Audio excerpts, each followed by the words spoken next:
ತುಮಕೂರು ಲೋಕಸಭಾ ಕ್ಷೇತ್ರದಲ್ಲಿನ ಬಿಜೆಪಿಯ ಚಿತ್ರಣವೇ ಬದಲಾಗಿದೆ. ವಿ ಸೋಮಣ್ಣ ಗೆಲುವಿಗೆ ಖುದ್ದು ಮಾಜಿ ಸಿಎಂ ಯಡಿಯೂರಪ್ಪ ಎಂಟ್ರಿ ಕೊಟ್ಟಿದ್ದಾರೆ. ಮಾಧುಸ್ವಾಮಿ ಮನವೊಲಿಸುವಲ್ಲಿ ಯಡಿಯೂರಪ್ಪ ಯಶಸ್ವಿಯಾಗಿದ್ದಾರೆ.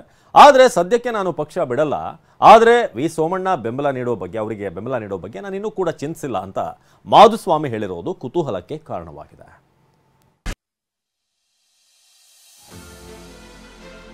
ಸೋಮಣ್ಣ ಅವರು ಪರವಾಗಿ ಮಾಡಲ್ಲ. ಈಗ ಯಡಿಯೂರಪ್ಪನವ್ರನ್ನ ಬೈಯೋದು, ಯಡಿಯೂರಪ್ಪ ಮಗನ್ ಬೈಯೋದು, ತಿರ್ಗಾ ರಾಜಿ ಆಗೋದು ನನ್ನ ಜೀವಮಾನದಾಗಿಲ್ಲ. ಯಾರು ಬರೋದು, ನಿಂತ್ಕೊಳೋದು, ಹೋಗೋದು. ಅವ್ರೇನಾರು ಬಂದ್ರೆ ಪರಿಣಾಮ ಹಳ್ಳಿಗಳಲ್ಲಿ ಭಾರಿ ಕೇಳ್ತಾರೆ. ಒಟ್ಟಿನಲ್ಲಿ ಎಲ್ಲ ಸಮಸ್ಯೆಗಳು ಬಗೆಹರಿದಿದೆ. ಗೊತ್ತಿಲ್ಲ. ಬಿಜೆಪಿ ನಾಯಕರಿಗೆ ತಲೆನೋವಾದ ಬಂಡಾಯದ ಬಿಸಿ. ಅಸಮಾಧಾನ ಶಮನಕ್ಕೆ ಫೀಲ್ಡಿಗಿಳಿದ ಯಡಿಯೂರಪ್ಪ. ಬೆಂಕಿ, ಬಂಡಾಯದ ಬೆಂಕಿ. ಲೋಕಸಭಾ ಚುನಾವಣೆಯಲ್ಲಿ ಹ್ಯಾಟ್ರಿಕ್ ಗೆಲುವು ಸಾಧಿಸುವ ಹುಮ್ಮಸ್ಸಿನಲ್ಲಿರುವ ಕೇಸರಿ ಪಾಳ್ಯದ ನಾಯಕರು ಈ ಬಾರಿಯೂ ಅತ್ಯುತ್ಸಾಹದಲ್ಲಿದ್ದಾರೆ. ಮೋದಿ ಹೆಸರಲ್ಲೇ ಈ ಬಾರಿಯೂ ಮತ ಶಿಕಾರಿ ಮಾಡಲು ಮುಂದಾಗಿದ್ದಾರೆ. ಆದರೆ ಕಳೆದೆರಡು ಚುನಾವಣೆಗಿಂತ ಈ ಬಾರಿ ಪರಿಸ್ಥಿತಿ ಭಿನ್ನವಾಗಿದೆ. ಯಾಕಂದ್ರೆ ಟಿಕೆಟ್ ಘೋಷಣೆ ಬೆನ್ನಲ್ಲೇ ರಾಜ್ಯದಲ್ಲಿ ಅಸಮಾಧಾನದ ಜ್ವಾಲೆ ಕಮಲದ ಹೂವನ್ನ ಸುಡುತ್ತಿದೆ. ಹಾಗಾದ್ರೆ ಬಿಜೆಪಿ ತಲೆನೋವಾಗಿರೋ ಆ ಬಂಡಾಯಗಾರರು ಯಾರು ಅನ್ನೋದನ್ನೇ ತೋರಿಸ್ತೀವಿ ನೋಡಿ. ಬಂಡಾಯ ಬೆಂಕಿ 1, Madhuswamy. Tumakuru BJP ticket miss ಆಗಿದ್ದಕ್ಕೆ ಯಡಿಯೂರಪ್ಪ ವಿರುದ್ಧ ಮಾಜಿ ಸಚಿವ ಮಾಧುಸ್ವಾಮಿ ಕಿಡಿಕಾರಿತು.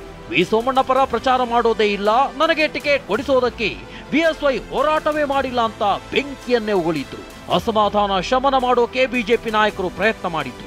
ಆದ್ರೂ ಯಾವುದೇ ಪ್ರಯೋಜನವಾಗಿರಲಿಲ್ಲ. ಆದ್ರೀಗ ಖುದ್ದಾಗಿ ಯಡಿಯೂರಪ್ಪನವರೇ ಎಂಟ್ರಿ ಕೊಟ್ಟಿದ್ದಾರೆ.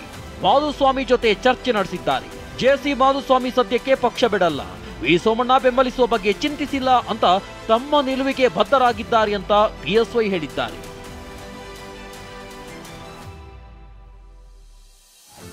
ಒಟ್ಟಿನಲ್ಲಿ ಎಲ್ಲ ಸಮಸ್ಯೆಗಳು ಬಗೆಹರಿದಿದೆ. ಅವ್ರ ಪಕ್ಷವನ್ನು ಬಿಡೋ ಪ್ರಶ್ನೆ ಇಲ್ಲ. ಮುಂದೆ ಏನು ಅನ್ನೋದನ್ನ ಕುಂತು ನಾವು ಅವ್ರ ಜೊತೆ ಚರ್ಚೆ ಮಾಡ್ತೀವಿ.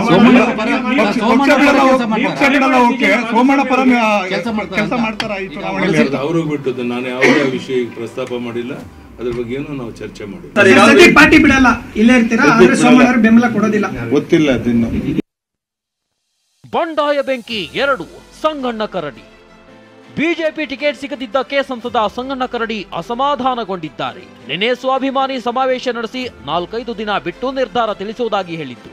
ಇದರ ಬೆನ್ನಲ್ಲೇ ಕೊಪ್ಪಳ ನಗರದಲ್ಲಿರುವ ಸಂಗಣ್ಣ ನಿವಾಸಕ್ಕೆ ಶಾಸಕ ಅರವಿಂದ್ ಬೆಲ್ಲದ್ ಭೇಟಿ ಮಾಡಿ ಮನವೊಲಿಸುವ ಯತ್ನ ಮಾಡಿದ್ರು.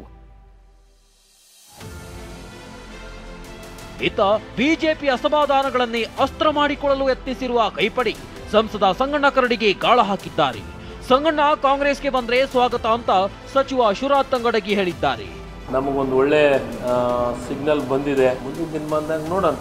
ಬಹಳಷ್ಟು ಮಂದಿ ಇದ್ದಾರೆ ಬಿಜೆಪಿ ಒಳಗ, ನಮ್ಮ ಜಿಲ್ಲಾದಾಗ ಬಹಳಷ್ಟು ಮಂದಿ ಇದ್ದಾರೆ. ಸಂಗಣ್ಣ ಸಾಹೇಬ್ರ ಅನುಯಾಯಿಗಳು ಇರ್ಬೋದು. ಬಂಡಾಯ ಬೆಂಕಿ 3, ಈಶ್ವರಪ್ಪ. ಪುತ್ರ ಕಾಂತೇಶ್ಗೆ ಟಿಕೆಟ್ ಕೈತಪ್ಪಿರುವುದಕ್ಕೆ ಮಾಜಿ ಸಚಿವ ಈಶ್ವರಪ್ಪ ಬಂಡಾಯ ಎದ್ದಿದ್ದಾರೆ. ಈಶ್ವರಪ್ಪ ಮನವೊಲಿಸಲು ಹೈಕಮಾಂಡ್ ಯಶಸ್ವಿಯಾಗುತ್ತದೆ ಅಂತ ಹುಬ್ಬಳ್ಳಿಯಲ್ಲಿ ಮಾಜಿ ಸಿಎಂ ಬೊಮ್ಮಾಯಿ ವಿಶ್ವಾಸ ವ್ಯಕ್ತಪಡಿಸಿದ್ರು. ಈಶ್ವರಪ್ಪ ಅವರ ಜೊತೆಗೆ ವರಿಷ್ಠರೇ ಟಚ್ ಅಲ್ಲಿದ್ದಾರೆ. ಖಂಡಿತ ಅವರನ್ನು ಮನವೊಲಿಸೋದಕ್ಕೆ ಯಶಸ್ವಿ ಆಗ್ತಾರೆ ಅಂತ ವಿಶ್ವಾಸ ಇದೆ. ಮೋದಿ ಅವರು ಪ್ರಧಾನಮಂತ್ರಿ ಆಗಬೇಕಂತ ಅವ್ರದ್ದು ಹೆಬ್ಬಯಕೆ ಇದೆ. ಅವ್ರ ಮನವೊಲಿಕೆಯಲ್ಲಿ ನಮ್ಮ ಹೈಕಮಾಂಡ್ ಯಶಸ್ವಿ ಆಗ್ತಿದೆ ಅಂತ ವಿಶ್ವಾಸ ಇದೆ. ಚಿಕ್ಕಬಳ್ಳಾಪುರದಲ್ಲಿ ಟಿಕೆಟ್ ಪೈಪೋಟಿ, ಪೋಸ್ಟರ್ ವಾರ್.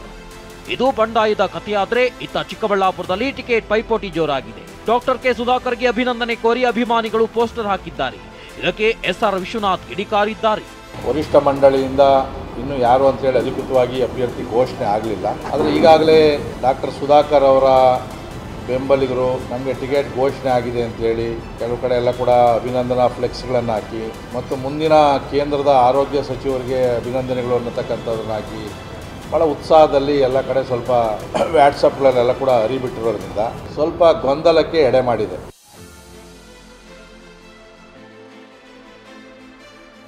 ಇನ್ನು ಬಿಜೆಪಿ ನಾಯಕರ ಮೇಲೆ ಸಿಟ್ಟಾಗಿರುವ ಮೈತ್ರಿ ಪಕ್ಷ ಜೆಡಿಎಸ್ ನಾಯಕ ಕುಮಾರಸ್ವಾಮಿಗೆ ಬಿಜೆಪಿ ವರಿಷ್ಠರು ಕರೆ ಮಾಡಿ ಮಾತನಾಡಿದ್ದಾರೆ. ಜಂಟಿ ಸಮಾವೇಶಕ್ಕೆ ಪ್ಲಾನ್ ಮಾಡಿದ್ದು ಕೋಲಾರ ಬಹುತೇಕ ಜೆಡಿಎಸ್ಗೆ ಬಿಟ್ಟುಕೊಡಲು ನಿರ್ಧಾರ ಮಾಡಿದ್ದಾರೆ.